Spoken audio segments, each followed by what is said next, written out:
Дым от сигарет кружится, катясь в споре, тонкий английский лед, под ним кипящее море.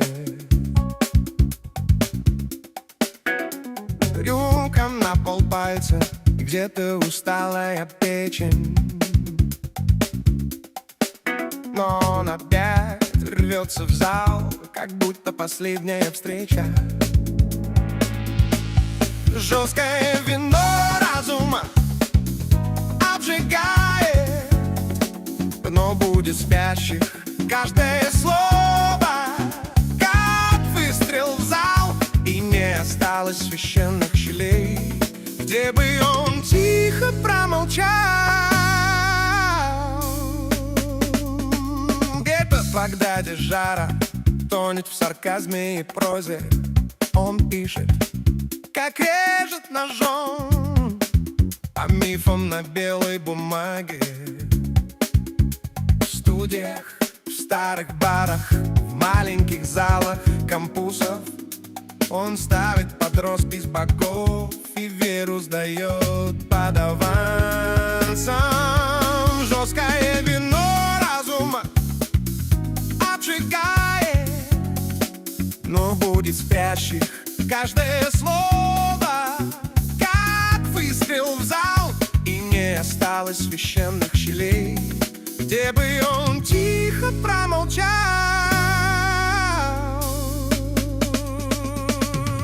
Тело слабеет, голос сипит, но шутка выходит точнее. Он поднимает стакан и говорит: поверим, кого соберет скорее. Публика держит дыхание, он не дает ей надежд, только упрямая да к сомнению и крови. И следуй смерть, честное но разума обжигает, но будет спящий каждое слово, как выстрел в зал, и не осталось священных щелей, где бы он тихо промолчал.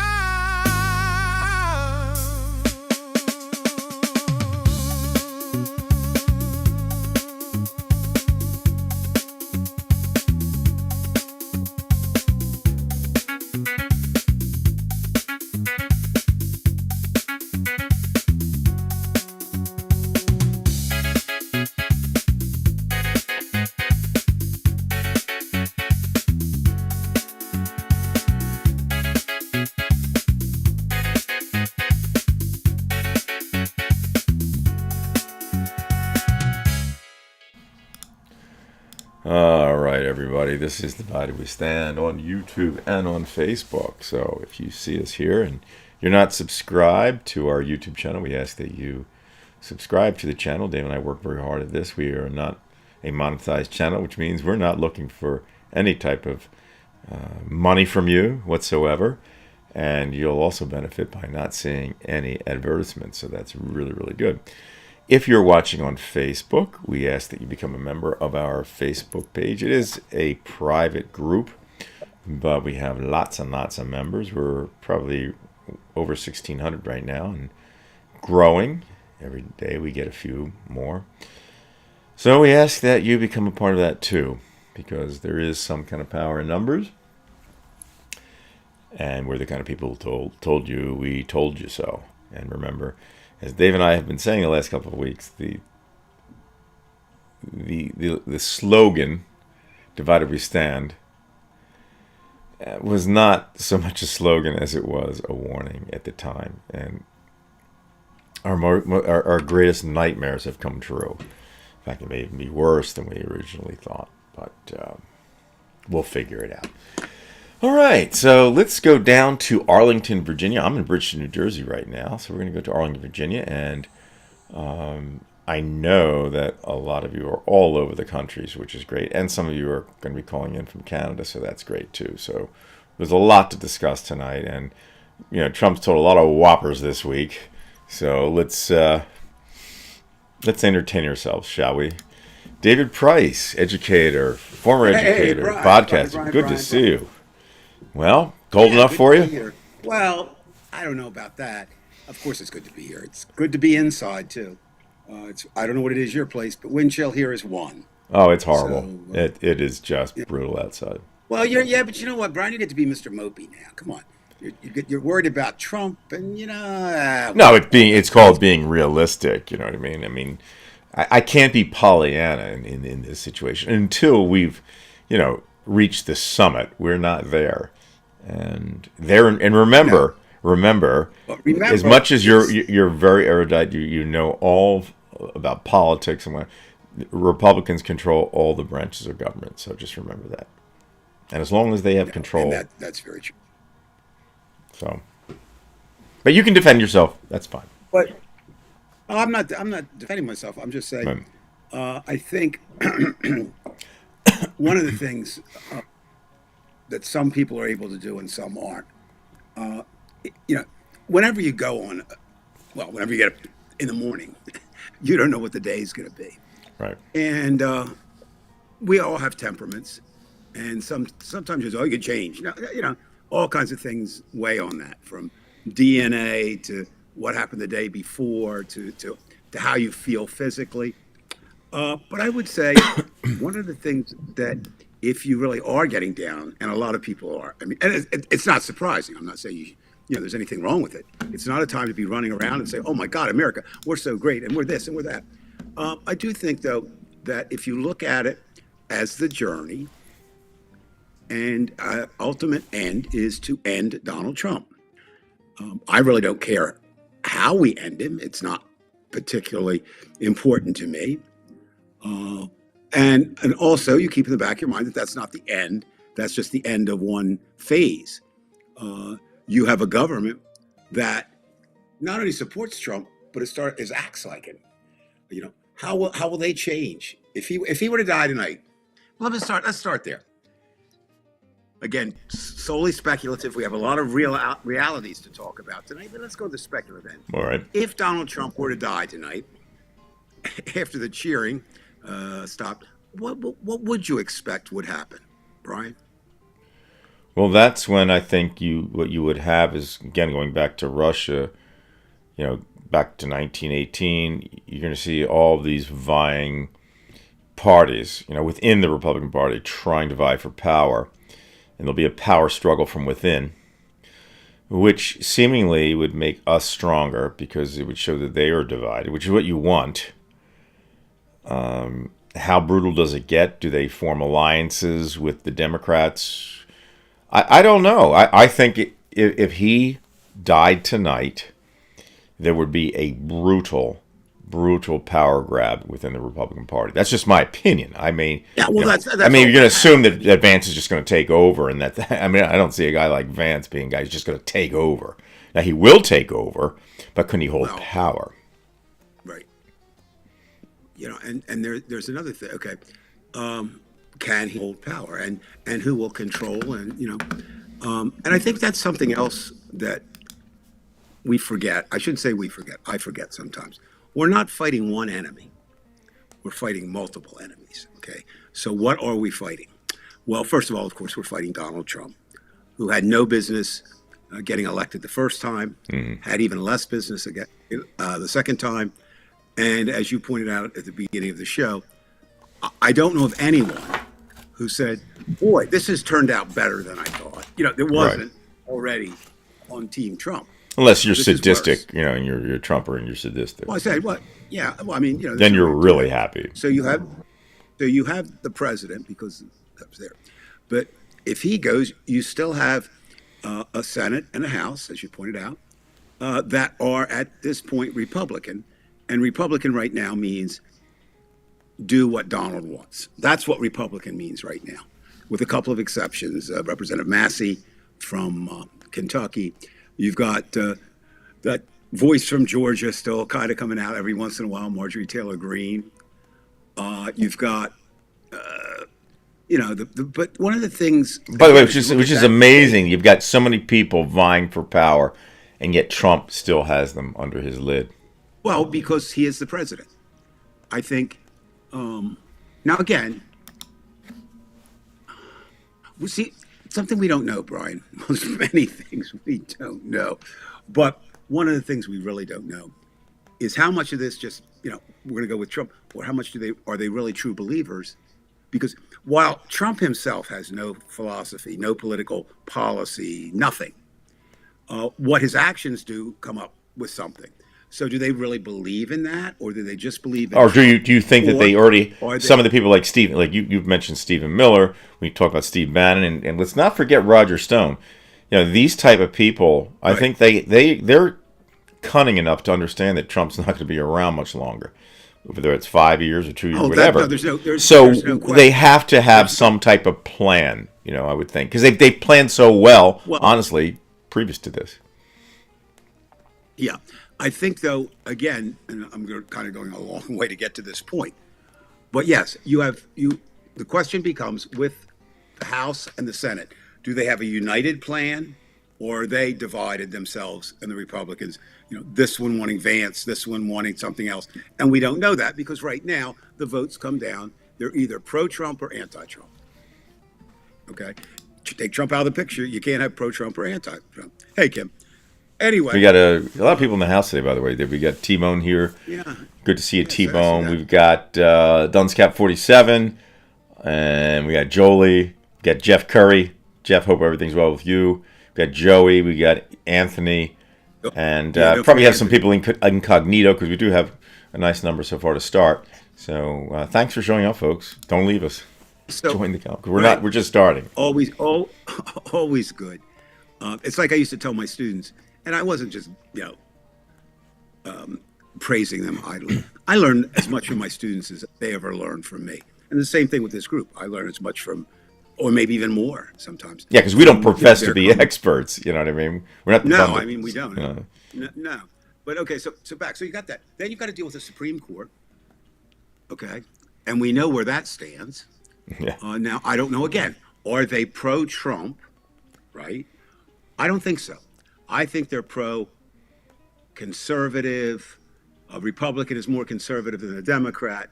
Anti-liberal. You hope. You hope. No, they are. It's a federal society, though, and I think you have to look at they're them. Anti-liberal. They're yes. Anti-liberal. What I'm saying is, it doesn't matter who. I mean, for that, I don't think they're. I think with the House and the Senate, or the representatives there. But then why do they give them immunity? I don't get that. Like if they were really conservative in the traditional sense, why do they give them immunity? Because they're not. They're not. Okay. We know that 3 of them have no business being anywhere, even visiting the Supreme Court. And can I guess who they would be? Go ahead. Who do you think they would be? Thomas. Correct. Kavanaugh. No, I'm going to hold Kavanaugh in group 2. And if you're suggesting Barrett, only because she's probably not at that level, I can see that in group 2. Gorsuch was a Trump pick, but I'm gonna put. Now we filled up my second. I'm doing 3. The Democrats are in 1/3. Well, I would say my shit list. Look, I know what Alito is. I mean, but yeah, Alito. Honestly, Alito may be the worst of all. It goes back and forth on the day, depending on me and Thomas. But now, there's something about Kavanaugh, though. Well, he's in that. First of all, I think he's a liar. I mean, just right from the get-go, the man's a fucking liar, and he's a drunk, and he's a sexual assaulter. Right. All of those things. He has a poor memory all of a sudden. They all seem to have poor memories now. Well, again, it's almost, Brian, as if all of us are just so overwhelmed with the lies. It's not that we accept them, it's just you don't know what to do. The Supreme Court lies. The House lies. The Senate lies. The president hasn't told a truth in And that is what fascists do. That is what they do. Right. Exactly. It is fascist. Now, so how can we be optimistic when we know we have liars and people who believe liars or they themselves are liars? Okay. I'll do it. Well, just let me finish one more. I know we're moving quickly here, yeah. Oh, no. That's great. I like that. But I just want to kind of say what I'm saying. So you got President Trump, okay? Then you've got what I'm going to call the presidential administration, and that would be Vance, Miller, and then Bannon. So you have three kinds. You have elected officials, right, in that group with Vance. You have appointed officials with Miller, and Miller is the architect of most of the evil things. If you need an architect, Trump is not an architect. Trump couldn't put together a plan. Miller's smarter than Trump. He couldn't put a plan to get between bathrooms in the White House. He couldn't do that. So Miller, and then you've got the cannons outside, Bannon, Stone. Yeah, I mean, Stone's been quiet, but he was an architect, under Nixon. But also with Stone, you have to remember he was kind of given the assignment. If you look at it, I mean, if they were assigned roles, he was kind of shepherding the Proud Boys, the Oath Keepers, right, all of them. And as we've said, and I think it does bear repeating, we haven't heard of any of them for a while, and I think there's a reason for that. A lot of them are in ICE. A lot of them. Now, how many, I don't know, but enough to say, So essentially, though, that would have been a Stone type of idea, because you have your own secret police now. And there you are. So with grievances. Yeah, it has his fingerprints there. Right. Then because I just don't. If I can just interrupt about Stone, because I know we don't talk about him very much, and in fact, he's not on the news very much. But he's a real son of a bitch, Dave. I mean, oh no, Roger Stone's been there, all the way through with this crap. He's an evil fucking guy. No question. And we can't let up on him. The problem is, Brian, you can't trust them. You can't respect them. You can't rest because of everything they do borders on or is evil. Right. Okay. Now, we've kind of said with the House and the Senate, or this is my version or my view, we don't know who's Trumpers and who's Republicans. Okay. And it does, I mean, in other words, that point would be if 90%, and they're not, 50, I don't know what the ratio is, but if they, if Trump leaves, do they pick up on the next guy and have as much support, or are they there for Donald? And we don't know that until Trump dies, leaves, is impeached, or whatever. The court, we talked about that. That's not going anywhere. So that is definitely, the idea is not to get things in front of them if you can, because it's almost a foregone conclusion. You're going to at least a 5-4, if not a 6-3. Right. And it's got 5-4, 6-3 has been the combination. Not going to be in your favor. The group that I think is more influential than any of them are the oligarchs who are outside. Now, it looks like they have made a decision for the most part, especially the... Did they do it out of fear, or did they act... Because it seems like they will be oligarchs whether there are Democrats or Republicans. They're not afraid of Donald Trump at all. Are you kidding me? They're not I afraid don't know. of Mog at all. No, I mean, during the Russian Revolution, if you were an oligarch, your ass was in trouble. Well, but this is MAGA is pro-oligarch. Right. They say they're not. So no, that's that. I mean, yeah, in the French Revolution and the Russian, usually in revolutions, the oligarchs are in some danger. Here, they're not. Right. No, but they're not afraid of Trump. They're not afraid of MAGA. They have their own security. I mean, what they have is they have a buffoon who they can actually charm and pay. Okay, so all of them gave $1 million or more to the campaign. That's like you and I giving $10. Okay, so they're spending their money because Trump may think he's in control, but he's not in that sense. The oligarch files. Now, that ties into something though, Dunce. I don't know if you were headed there, but it's kind of cool. We know, I know that I'm not in the Epstein files. I kind of know that because I don't know. We know, but you know who doesn't know that? All these oligarchs, and they're going to surface through. We know Bill Gates is in there, and we know almost for a fact, it is safe to say that Dershowitz, Chomsky, a host of other ones. Christie's not in there, but no, well, Christie was never in that group. Right, group. You know what I mean? Right. Really, he came out. I was a little surprised, honestly. I mean, he was ambitious. What Christie wanted, he pushed Donald Trump because he wanted to be attorney general. That was his goal. And when he didn't get it, then he started getting miffed, and he kind of disappeared. And I don't know that Chris Christie is such a bad guy. I mean, he's not as bad as some. He's not as bad as Trump, but he's bad. He cost us I 150 grand. I know that. Right. So anyway, we don't know, what these oligarchs do. They have their next Trump ready? Some money would be because Peter Thiel is the patron of J.D. Vance, but we don't know. We don't know how they argue. I mean, the old idea of the secret cabal getting together, 12 leaders or whatever. I mean, do they? I mean, they do meet from time to time informally with different things. But I mean, do they send email? Like, does Musk say we'll do this? Musk seems to me there's something wrong with him. I mean, he doesn't even. I mean, again, we don't kind of bust on looks here, but he has this strange look.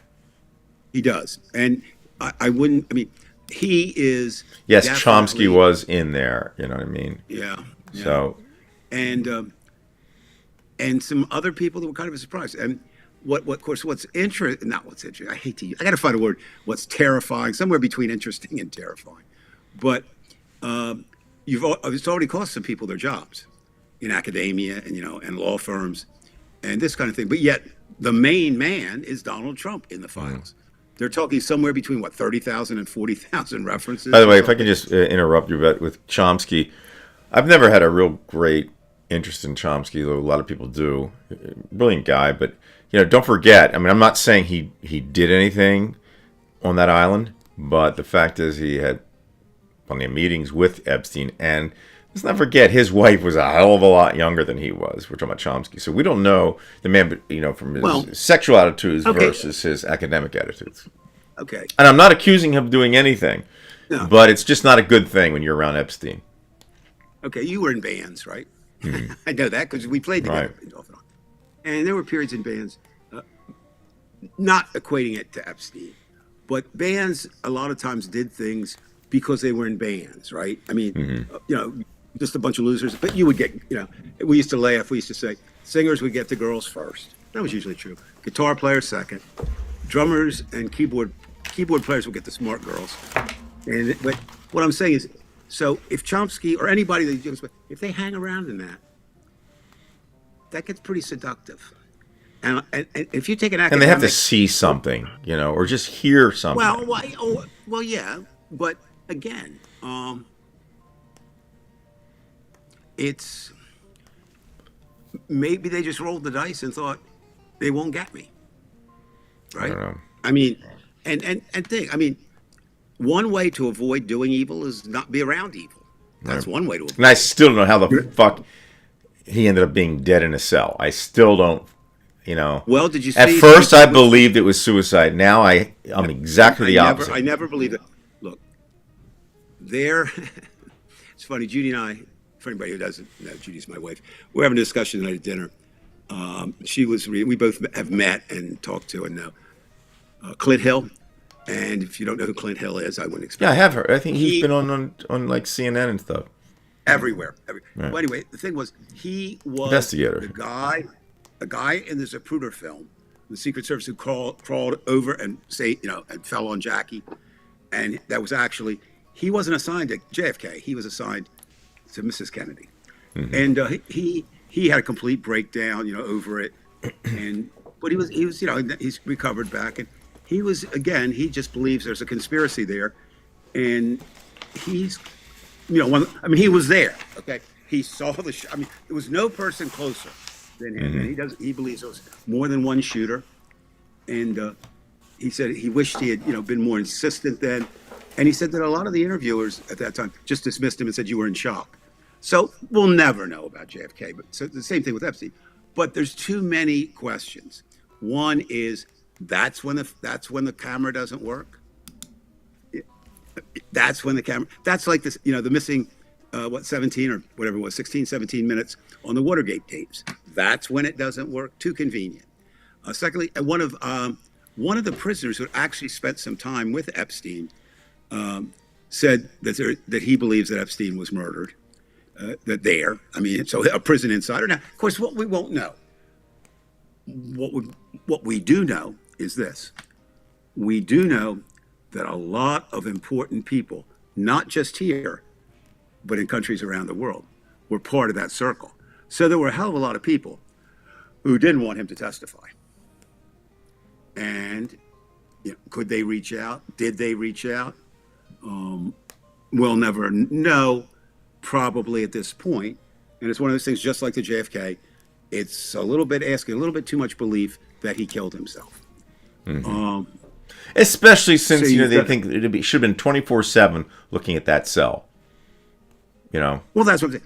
The whole if country you were was really looking worried at that and worried about Well, that. see, if you're really worried about it, and I mean, I've never dealt with federal prisoners. I dealt a lot with state prisoners when I was a reporter. And if there was some danger, they would isolate them, maybe, or they would post a guard outside, not just rely on the cameras. I think they should have put a guard inside with him. And this. Well, they never do that. I mean, that's just not done. I mean, because they figure they can't get out. Right. So, but if they did, but okay, so we have that. So, but I think the group, as I say, you've got this group now. Now you've got two groups of rich people. So they keep getting divided. You've got those who have associations with Epstein, and those that don't. Now, how's that going to work out? And how is, does that pose a problem, or do they get together and work? We know a few things. If money doesn't corrupt and power doesn't corrupt, and I think they both do eventually, we know that they have too much power. Or are people just naturally? People say, well, they became rich and became evil. I think sometimes just there's some people who are rich and they were born good people, and then they are good people, and there's some people just plain out evil, and then they have money and they're evil. I mean, I don't know that that's the real true cause. We were actually having this discussion with a group of us here in D.C., small group, and I brought up my position is this. Now, this is not scientific. It's not I'm just my position. I've only known personally 4 multimillionaires in my life. Not billionaires, but having more than $1 million. 3 of them are dead. 2 of them died, and it was 3 days before their body was found. By both instances, by the maid coming in to clean. A third killed himself, and the one who probably should be more concerned because he transports hazardous waste illegally around the world. He's still doing well and seems to be happy to adjust it. Now, that doesn't mean that only 25% are happy to adjust it. What I do see from them is the money kept them from relating to humans and getting that human touch. It really did. But we're talking about people far richer than any of them. So there's a theory, especially along Epstein's lines, that what Epstein was providing was thrills. And let's follow that through. All right, you're ugly, you get money. Suddenly you're not ugly anymore. There are people, beautiful women will go out with you. And you get that. That's okay for a while. They're in their 30s. You say, nah, man, I got to get me a 21-year-old. So you get yourself a 21-year-old or 2 or 7 or whatever, right? Man, that's kind of okay. Well, let's go with 18. That's still legal, right? We can do that. And that gets kind of boring. And then you say, okay, let's do 15, 13, 11, 8, seeking that thrill. Now, if the Epstein files are to be believed, it went further than that. Suddenly now, let's do kids. Not just girls, let's do kids.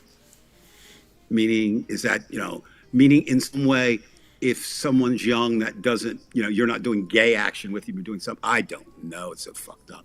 Then there are references in there to 3 different kinds of murders. I don't know if are you aware of that, Brian? No. Okay. One is there are references to young girls getting pregnant and they're taking their babies from them and killing them. Okay. Again, just pointing out what's in there, not saying We don't know if it's true or not. Another is that some of the girls were getting ready to turn, and instead of that, they took them off the world because a lot of times they were street urchins. You know, they didn't really have a Right. background. If you were into that, you know, you could kind of say, well, then it's about, you know. And the third is the most horrific of all. And again, just say it's in the files. Some were killed and used for cannibalism.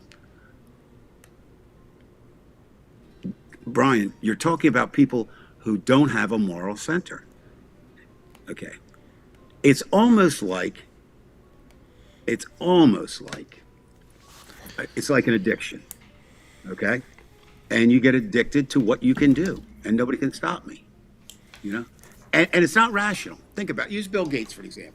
Is it rational you jeopardize your whole goddamn fortune to get a I had a friend, a photographer, who said for 45 seconds of friction?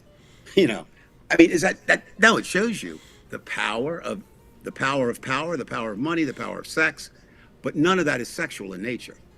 It's all about a power drive. It's like rape. Rape has nothing to do with sex usually. It has to do with deficiency and power. And these people were deficient. They were deficient in the characteristics that make us human. They did not have it.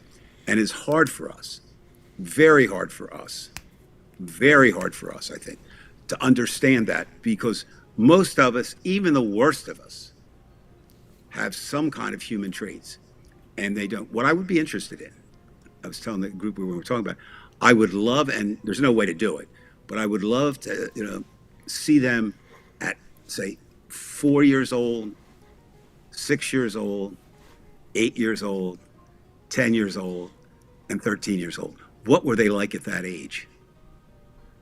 Now, what would you find out? Well, you'd find out, the idea would be to find out at what point, you know, did they turn evil? I think with the technocrats, as the oligarchs, I think most of them, well, you know, did the beautiful girls at Cherry Hill, where you went to high school, did they go out with the geeks? No, usually there was. Well, it's two different types. There's some that would. We had what we called the jocks and the freaks, and then we had the people in the drama type things. But Well, usually there was a certain type of girl. The cheerleaders would go out with the jocks. They were kind of like hand in hand with that. There were a couple right. of the freaks, and these were the people that were heavy duty drug users, long hair, you know, that But kind of they thing. would go together, right? Yeah, and When I, then talk, when I was talking about the nerds, they don't fit into any of those classes. no, no. They're just the No. smart kids. I mean, and beyond smart. But yeah, I have to say though, a lot of the females who were not in the hip crowd might like to be with the very intelligent. You know, I never found it. So I mean, that's I just, I mean, never because I found it. think they just kind of quietly hung out with each other. I mean, I remember going to a party one time because somebody tried to set me up with somebody, and these were all the really intelligent people. I mean, I don't know, I shouldn't have been there, but I was invited, and I didn't realize how close these people were. You know, same thing with drama. Like my good friend Jim Colgan, who passed away at the age of 28, he said, you know, he got involved in the drama groups, and they, you know, don't say I say this, but back in those days, in the 60s and 70s, they would call you a drama fag if you were in drama and into the shows. But yet it was a very smart But place they were to getting be laid. because Those guys were getting laid. no, exactly. That was the Right. point. So, but my point is, I don't think Bill Gates was every girl's dream growing up. No. Also another thing that lends to my thinking on this, and I don't want to sound, I mean, I sound flippant, but I'm not. I'm just trying to make a point. There is no reason for Bill Cosby to have drugged any single woman. Right. You would think his name, just Now, his name. you know, I once said to somebody, I said, you know, imagine, you know, that you kind of be successful if you're his wingman. You know, I mean, there's going to be, if you walk in a bar, there's going to be 2 or 3 people there, probably in any bar in America, to at least meet him and then see what transpires. So we know that there's correlations between insanity and hardness and sex, and they're all caught up in this. Now, where does that leave Trump? Let's come back to him now. Do you believe? Okay, let me do it this way, Brian. Just speaking for Brian, and then addressing anyone out there, you know, of course, who's having the conversation going online. Do you how guilty do you think Trump is in the Epstein world. Well, here's my opinion. There was probably a small clique of academics who spoke with him because maybe he fooled everybody because he understood math at a higher level than the average person, Epstein. But I think if you weren't an academic, you were there for what he was there for. So this is why I think Trump, I go back and forth with this, but I think he really was involved. And he didn't really need to be because he always had somebody. But my suggestion would be if you weren't having academic discussions about mathematics and metaphysics, you were there for raw dogging, and that was it. And I'm going to take yours and move it even further. There was nobody there having those discussions. Okay, they were all there for one of three things. And it's interesting. I was looking here. A couple people have mentioned. Well, Maxwell, Giselle, and her father was involved in heavy time spying. So I think there were three things going on. I think there was a sex ring. Definitely, we know that. I think there was a money laundering part or money procuring part or something. And then I think there was information being bought and sold on these people. I tend to believe that something happened with Trump and his first wife when they went to Russia. That's when, in '87. But it might also have been picked up through this. So all we really know for a fact is it was not a good thing. And if you were involved, you shouldn't have been involved. That's what we know right now. Now, you started to say before, how can you be optimistic? I'll tell you how I am optimistic on the Epstein files. I don't know that we'll ever learn here. But do you realize there's 9 countries right now conducting their own investigations into it? They have no Trumps to hide. So the question becomes, how accurate is the information that they can get, right? Right, and I would think that our country would be in a much, much better position, being that you can talk with the Epstein family. They had some information. They have photos and whatnot. But I think it would be, at least, I'm just speculating, much more difficult for the foreign countries to get information. No question. But if spying was originally involved... Russia is the one country I would think would have, of all the countries, the capabilities. I'm not, you know what? I'm not so sure. That's what we go to. I'm not disagreeing that Russia's big. Because that's kind of like what they do. That's one of the compromises. You don't think Great Britain spies on us? I think friendly nations do, but now for sure they have to. No, they did it before too. Yeah, I understand that. You have to. Well, you just do it. You don't like doing it. You don't admit to doing it, but every country, any major country does it. Yeah. And now, of course, it's that on steroids. But I'm saying I'm encouraged by a few things with the Epstein file. It hasn't died. It will not die. It cannot die. It will follow Trump to the grave. That has to disorient him. It has to make him somewhat, he's not a brave He has man. to sleep with one eye wide on this one, because if something does get out and he's dead, and he is that type of guy, he's got to be on top of, all the shit that can get him in trouble. Yeah, so there's that. Then secondly, I like the fact that foreign governments have already, in England, they bounced a couple people that just for being on there. So they don't have to protect Donald Trump there. So we'll see. All right. So what else happened this week? Well, I think, of course, that's damaging to Trump. He paid a price. He's going to continue to pay a price for putting out that stupid ass video. Now, are you aware that was not the first time that had been released? No. That video had circulated, and this is how short our memory spans are. This is the 3rd time it's circulated. Okay, and I don't mean just once. I'm saying not surprised. It's just I didn't know it. Right. Yeah. No. But so the question becomes, what made them do it now?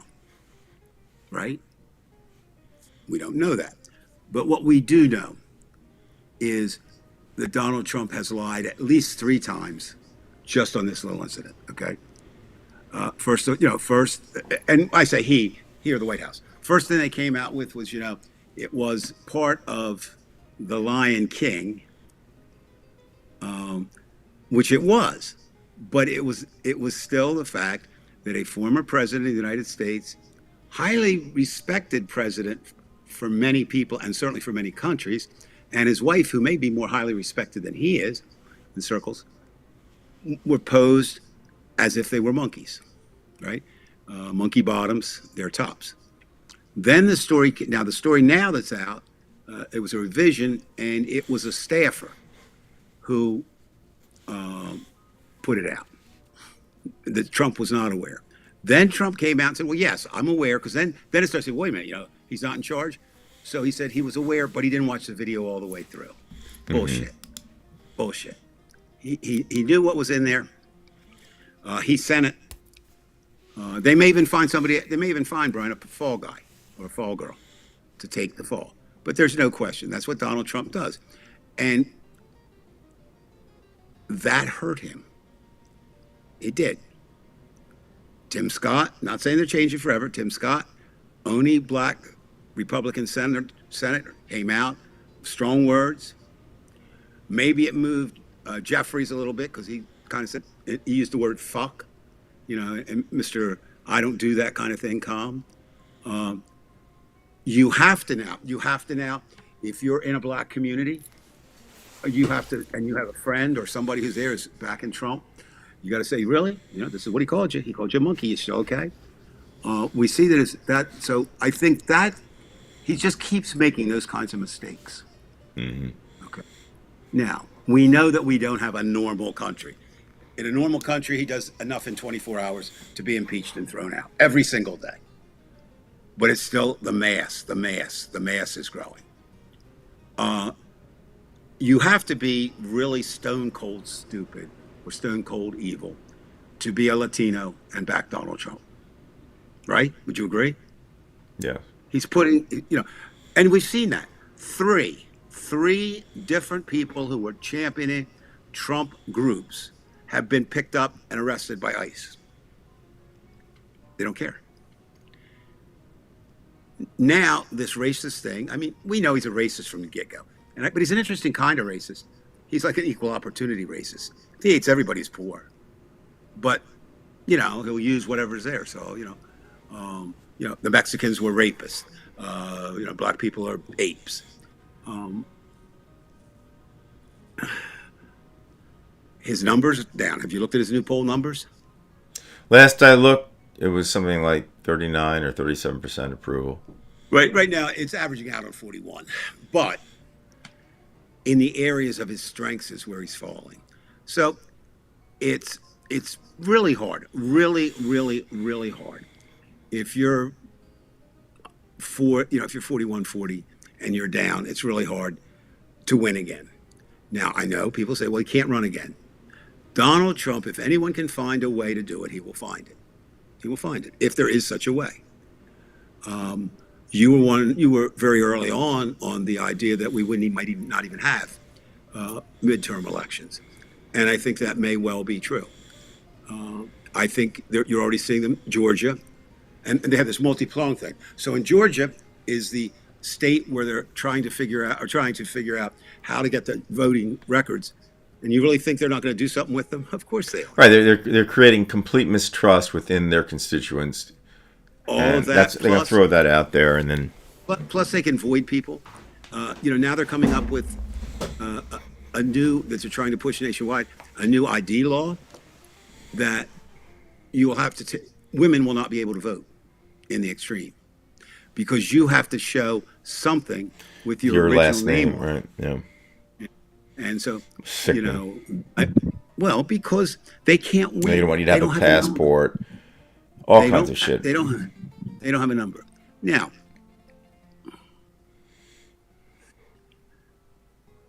a lot of people say, well, that's no big deal. Just get an ID. When you're poor, try to get an ID. Everything costs, right? Right. Go get a passport. So there will be a tax. Now, there will be, I think there are two other possibilities. ICE might stand outside and try to intimidate. I don't know that that'll work though. I really don't. It'll work somewhat, but will it work enough to change an election? I don't know. Democrats are very foolish. They don't get the smartest minds they have in a team to figure out what can be done through technology to void votes or change them. If it was done at all, it appears it was not done at the polling places. It was done at the counting houses. And if you remember that, there were a couple incidents there, where they tried to do that. And then, of course, the biggie is the thought process that works this way. Minnesota is now a test run. While Georgia is a test run for voting, Minnesota is a test run for intimidation. And can the left or non-MAGA, and they be provoked to have a violent incident that would give Trump the authorization to declare a national emergency and postpone the election? Well, all of that is true, but he'd have a lot better chance of doing that if he were more popular and wasn't fucked up. There's even word down here in Washington, it's not on the national news yet, where it's leaking out from inside the White House that he really is totally bonkers. And he shits himself too, they say. Well, we know that. I mean, I don't know if that's true, but it sounds like now that he does. He does. He look at him. They had to clear the people out of the room. One had their nose like this. He is not in good shape. However, he's living, as far as I know, right now. Well, yeah, Don's, but there's a little difference, I think. By that point, Hitler also didn't play fair with the votes, right? I mean, it's like Putin. Putin doesn't win, I mean, he may win by 90%, but it wouldn't matter. He'd win by 90% if he lost by 20%. It wouldn't matter because, they jam you the votes. But again, I keep coming back to Donald Trump is not Vladimir Putin, and Donald Trump is not Adolf Hitler. Donald Trump is a con man, and he's very good at that, but intellectually he's a buffoon and stupid. And America is not Russia, and America is not Germany. Neither of them had a long-running idea of democracy, even though democracy was flawed from the day they put their John Hancocks on it. It's never been perfect. It's been horrible at periods of time, but the idea of democracy, right? The shining city on a hill. It's out there, and so I don't see, unless something we don't see or I don't see. I just see Trump losing every day, a little bit, which brings us to where we were talking earlier before. We don't know what happens next, but we do know that Donald Trump has to go. That we do. Absolutely. And we know we're probably not going to get it at this point in a vote for the House, and we know we won't get it for the Senate. But again, you want something else to kind of say is good? Have you been looking at the numbers of the victories? Not just the number of victories, but the numbers from the victories of the past 5 or 6 elections in terms of, special elections and things. I mean, unbelievable stuff. Trump wins a district in Texas by 17%, and the Democrat wins by 12. That's a 29% turnover. That's almost a third. I mean, those numbers have never been seen before. Well, maybe a little bit around the Watergate time. And we'll see. One of the people to really watch, Brian, is your congressman, Jeff Van Drew. He's a real winner, huh? He's a traitor to his party, not to the company. But because he was a Democrat and then realized he couldn't win that way. But so he's not a Republican. He did something, of the moment. So, how he goes. If I think Jeff Van Drew is a character. If he thought it would cost him the vote, he would move from Trump immediately.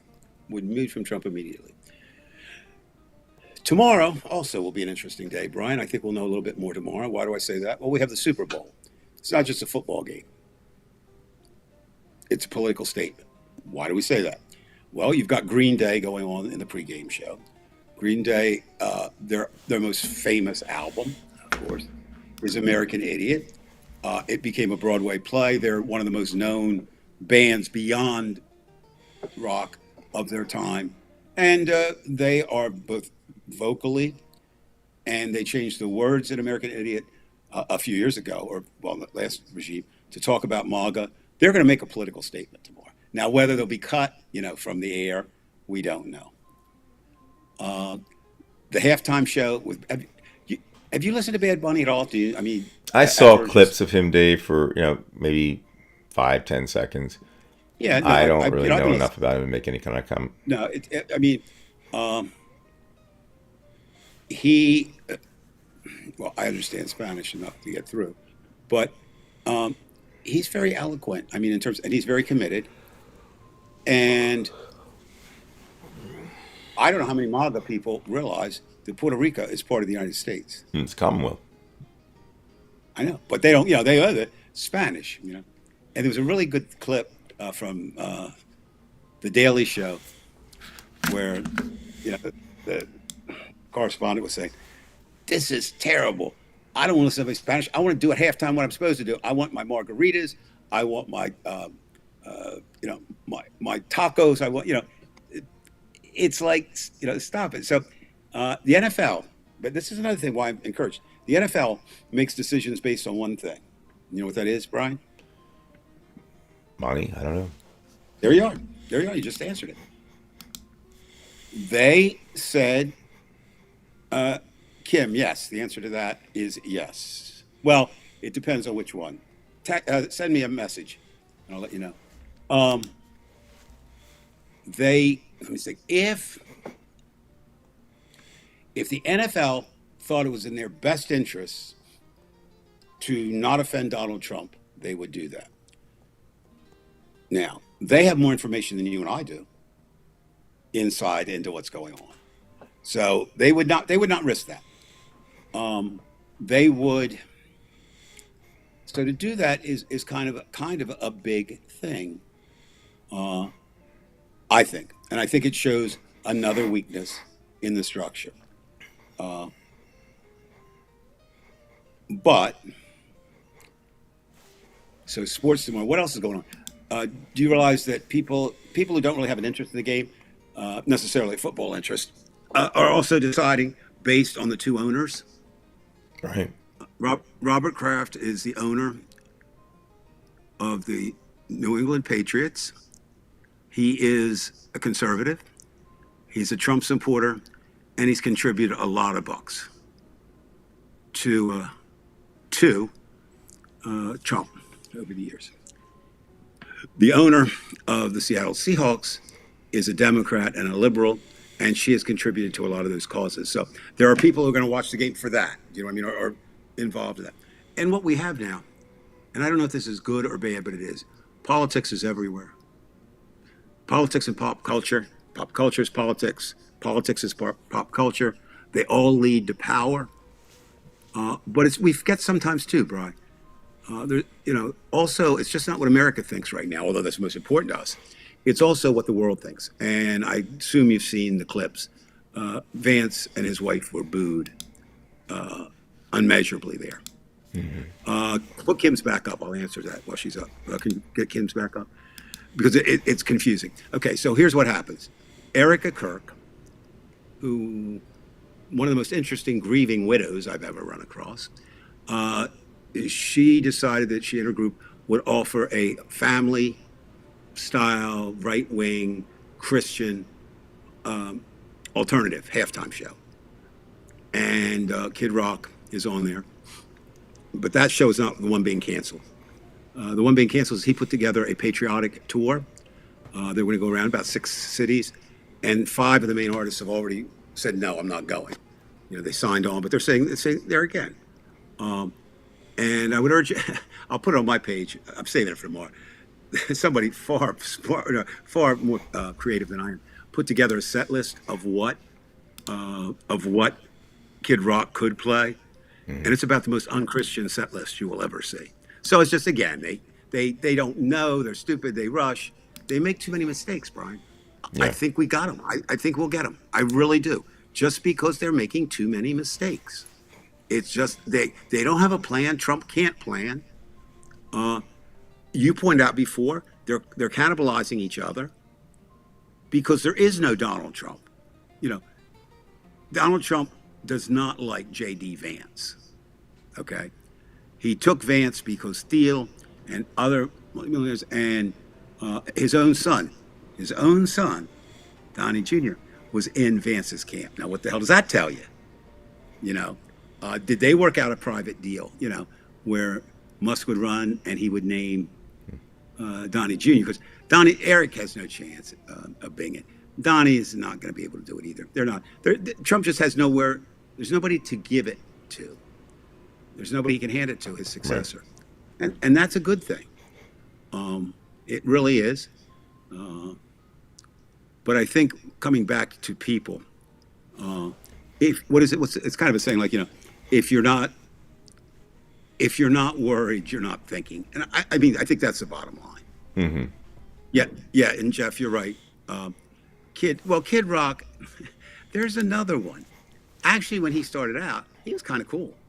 I used to listen to him, but he decided that he couldn't really hang with the big guys, I think, you know, and get that, like the Green Days. And so he went for the MAGA crowd. And that's okay. But we'll have to listen to little things tomorrow. Like, and the other thing is, Brian, here's another thing that tomorrow I think is very cool about it. Donald Trump is not going to the Super Bowl. And he's not going because he's afraid he'll get booed. That's why he's not going. He can say anything else. He said it's too far. Hey, dude, you got a jet. You've gone all over the country. So We know why. First of all, just the idea of him, which is what we had said about him in South Park, the fact that he doesn't respond to it. He doesn't want to make light of it, and it's obvious that, and that's the one thing, that it's the real deal when people boo. And his orders are not being followed so much in that he said he promised that ICE would be at the Super Bowl. They've been told they're not going. So, again, another thing, ICE, minor victories. They pulled 700 ICE officers from Minnesota. Minnesota is doing a hellacious job. And I don't think Trump felt that state could do that.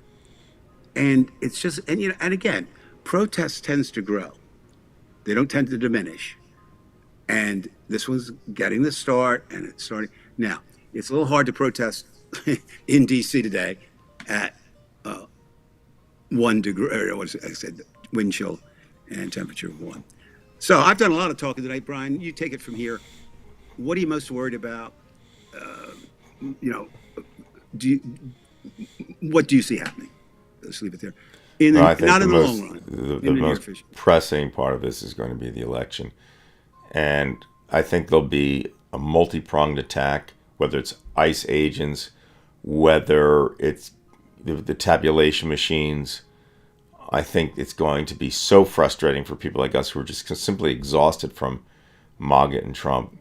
I think that there's enough people out there who are just absolutely disgusted with Trump that we could win this easily, this midterm election. But I think what bothers me is the plan's in, and this way I get back to Roger Stone and Steve Bannon. In fact, Steve Bannon said, you know, ICE is going to be out there. And he was the one who said, you know, that January 6th what was going to happen. So we're going to see that. How effective it is, I don't know. But I know one thing. He knows what will happen if Democrats regain control. And if you know Donald Trump, if you know Donald Trump, he's not going to allow that. That's just it. If he can stop it. And so far, well, how did he get back into the White House? You know, like, I don't get it, but he's there. Well, he got back in the White House by, there were a number of reasons. I mean, we don't have to go through them all. But I think in just a particular order, America is racist and it's sexist, a large percentage of it. So, not you ran the only candidate you could run that you couldn't have gone on the other side of gotten anybody. I think there was you had Joe Biden, who should have, again, Monday morning quarterbacking, right at the beginning of his fourth year or right at the end of his third. Should have said, I said I was only going to be a bridge. I was, and I did it, and now I'm leaving. We also don't know, but we even have indications from Trump himself that Musk's people were involved in vote tampering. We don't know that. And more things have come to light. I don't know if people are really paying attention to it, but it's out there now. Do you realize that most, or many, shouldn't say most, many of the pro-Trump messages on all the different platforms like Facebook and Twitch, they're just Russian bots or Somali bots or wherever, right? Mm-hmm. And so you can't even equate that to numbers. You know what I mean? And the last thing I would say to all of our people, and you are our people, thank you for being that. I don't mean we're your leaders or anything, but it's just nice. We have to be really careful, though, Brian, too, about what we post.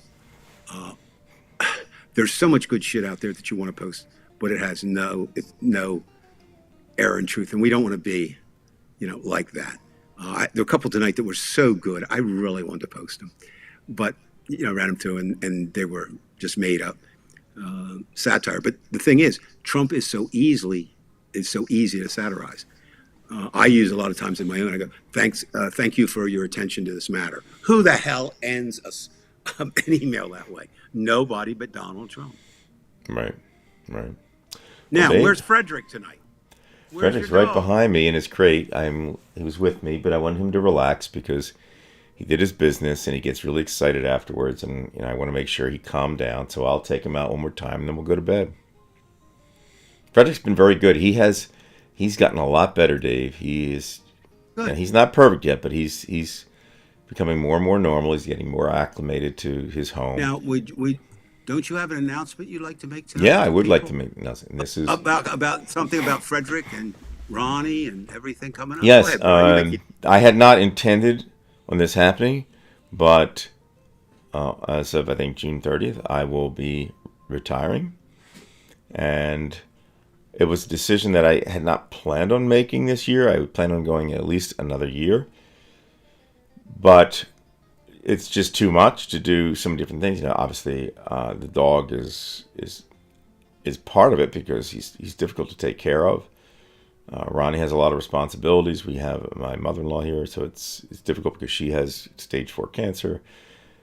There's no reason for me to continue working. I can't do it, but it also will afford me to do the things that I want to do, and I'll do them better, like do this better and do other things better, things that I wanted to do, the hobbies in my life that I wanted to do. I always wanted to do them first, but you have to get paid for it. And Dave knows, you can only gig so much with music, and that got brutal in my 20s, going into my 30s, where you're struggling for $50 a night to play or something like that. And it's fun, but it's not fun. And it's just it just dawned on me that I had to retire, and I will retire. I've already put the papers in. I've told quite a few people so far. Dave was probably the first friend of mine that knew, but it was just time, Dave. It was just time. You told me long ago, you'll know when it's time. And it was just a short period of time. I just woke up one morning and said, I've got to do this. And I think it's the right decision. I don't like losing my students and the program, but I've got to move on. And that's just the way life is. It's just the way life is. I think one of the things teachers have a little bit. Well, let me do it this way. Every job has differences, right? But I think with teachers, you do, if you're a good teacher, you care about your kids. And part of that is, coming back every year and doing it again. And Kim's advice is right on spot. Yeah, that's what it really comes down to. That's exactly how I turn. And it that's was what that's not too difficult that morning. I mean, as soon as the ones and the zeros came through, and I said, you know what? No, you're right, Kim. That's exactly what it is. and I was going to say that's also good advice. Now, Kim don't gave forget us. there's a butterflies in your stomach that where you're not sure. You know, I don't know if I told you this, David, and this is for everybody here. Ronnie and I saw Gina Vanelli. You're familiar with Gina Vanelli, right? From the Yeah, '70s. I know he did.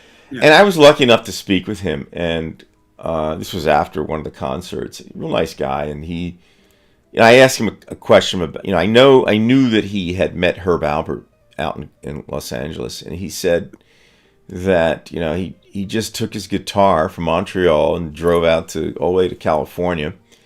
He wanted to make it. He wanted to make it big, and he was talented. His father had been a jazz musician, led a jazz orchestra. His brother was a great writer of jazz, great piano player. But he said that I remember saying something to the effect that he had these butterflies in his stomach. He didn't. It wasn't a plan he had per se. It's just he knew he wanted to go out there. So he goes out there and he waits like 6 hours outside because there was a guard there and he says, well, Mr. Abbott doesn't come out till whenever. So he just driven all the way from Canada. He waits out there and then the guard almost didn't let him get through, but Herb Alpert did come out one of the doors and the rest was history. He played 4 songs for him right out in the parking lot. He just took his guitar, and Gino was such a talent that he was okay. But what Gino said was, I remember him saying, he said, whenever you have that feeling in your gut where you really want to do something, but you're nervous about it, he said that's usually the time you just want to do it. Well, see, And that's the Brian, feeling I had. and that leads me to my final comment tonight. You should feel this. You should go out making a statement. So on your last day at Bridgeton, I assume it'll be the same, similar to mine. What they do is they have an entire, they bring the staff in Right, into of the the high school, auditorium. and then they kind of, thank you, and They say with a couple people retiring, they mention your name. so, And so yeah. So here's what I want you to do: ask to go last, because you'll probably be the senior person retiring. Or no, Mary will be, I've been teaching longer than her, but she's 70, Mary Noel. Mary Noel. Right, she's retiring. She and Okay. I are the only one that are retiring this year, Okay. as far Well, as let we know. Mary go first. Yeah, let Mary go first if that's the case. And then what I want you to do, you can make your remarks long or short, but just say, I'm ready for a new life. Take all your clothes off, walk out the aisle of the auditorium, go the long way to the parking lot, get in your car, leave your clothes right on the floor, and drive off. Okay, just like the shoes of the wrestler or something like that. Right. Yeah, and lose my Like that. pension. Wouldn't that be great? So, yeah. So that no, I'm Dave. I'm really, really happy. You told me long ago that there'll be a time when you'll know it's time, and as a human being, when you've worked all your life, there is a point in time where you have to tell yourself that this is it. Just like when somebody retires from sports, you can only go so far with it, and even if I went another year, another 2 years, I don't know, because I'll be on Social Security in a year if we still have Social Security after Trump. I'll be fine, and I told you this on the phone, Dave. I think I did, and this is for everybody. Since the age of 5, I've been going to school, whether it's through college or substituting or teaching, and I always resented losing the morning. I remember when I was 3 or 4, I used to like getting up when I wanted to and going outside and playing. I never really wanted to go to school, but it was my thing. It was me. And in the summer, I would get the mornings, of course, and I would enjoy it. But I want to enjoy, until the day I die, I want to enjoy the morning. I don't care. I don't know how long I'm going to live, but it's always the nighttime's been nicer to me because it was a time I didn't have to, do my job aside from grading papers or something like that. So I'll have the mornings. I was born in the morning. I want the mornings back, and that's it. There's something about the morning. I find it to be a beautiful time, and I've always missed out since the age of 5. I've missed out on the mornings, and I don't want to lose that, Dave. And before I die, I want to enjoy the Well, morning. I think you should go back then to, I amend what I said. Do just what I said, drop your trousers and everything and walk out. Get in your car. But then for the next few days, go to every school that you ever attended or taught at, and walk in that way and say, I am now free, turn around and walk out, but walk through the whole school. Okay. And do that. I think, it would be memorable. That sounds like something out of a nightmare you'd have, like that you did something like that, and now you're going to be thrown into prison. Oh, I think, I think that. Yeah, it'd be real funny if you're if something like you could just watch it happen. Wow, that guy's fucking sick. All right. Tell people, who do they bet on tomorrow for the Super Bowl? I doubt that I'm going to watch. I'm just kind of a homer. I'm an Eagles fan. And it's hard to watch anymore. And I don't like either team. I don't care about either team. But I think if we're going to do it from a political standpoint, I would root for the Seahawks. And by the way, the Seahawks should have beaten New England the last time they played them, and if not for that stupid decision by their coach to pass. That's got to be. It's got to be. I think that somehow there's, aside from the Minnesota Vikings, it'll equal out, and the Seahawks I think are a really good team, and they'll probably beat. And it's a shame for the Eagles because they really weren't good. They didn't deserve anything this year. But if they had been the team they were last year, they would have won this thing again. Well, yeah, and that doesn't people. But it's interesting, and that's what I'm saying. One of the problems with politics is that it's just like sports now. In other words, and even we didn't even address, because I don't even want to talk about it, but the biggest news story here in, of course, Washington was Bezos decimating the Washington Post. But and one of the things he did, he fired the entire sports desk. There's no more sports at the Washington Post, and they had the best sports department in the country, arguably. But what happens is maybe when we get through this, if we get through it, maybe we can stop looking so much as politics and look at it for something else, because it's not sports. You know what I mean? It's not like root for your home team. But it is the way we have it set up. So maybe that's something. So right. Maybe this will be the last Super Bowl for politics. I don't think so. I want to thank everybody. I see some names from the past. I think I don't know if Epi was from like Scotland or something. I'm not sure, or whatever. But we've had some of these people long ago, on our show. So it's nice to see everybody. And sorry I couldn't get to all the comments, but I try to get as many as I can in here. We'll see what happens, But that's one thing, Dave, I'm going to look forward to in my retirement, because that's it's 5 months away.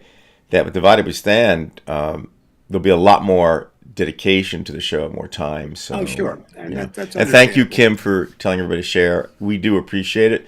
Again, we're not monetized. We're not getting anything out of this in terms of monetary gain. We're not egotistical people. But we do want to be successful at what we do, and we want to get everybody together. So help us out. I would really appreciate it, and Dave appreciates it too. And if you think Brian driving around South Jersey and going to schools undressed is a good idea, just send him encouragement. Okay. No, I'm going out the right way, and I'm thinking that that last day when they do say these two people are leaving. I don't even know they want to say anything. I think that if anything, just thank you.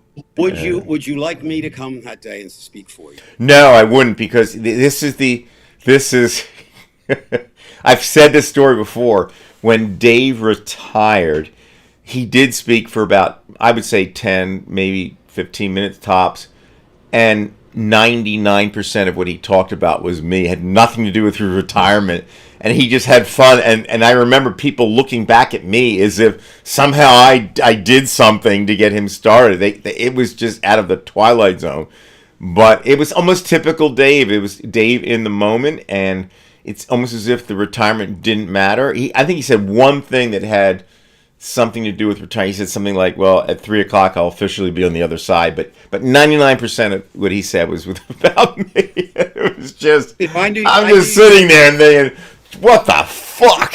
Who does that? I knew you wouldn't do it, so I said, I'll do it now. Yeah, well, I don't even think I need to make any type of commentary on my retirement thing. Dave did it 11 years. When did you retire? 11 years ago or whenever 15. It was? 15. Jesus, I remember that day. And by the way, the only reason I would remember that day, Dave, was because that's all you did was talk about me on your retirement speech. What the fuck? It was just so fucked up So, but anyway, that's Dave. You know, he's pretty fucked up, but who cares? Who cares? All right, he's a good friend of mine. All right, Dave, we'll do this next week, and Like a plan. 5 months from now, maybe we'll really be intense. Who knows? So, thank you, All everybody. right. Appreciate it. And thank you, everyone.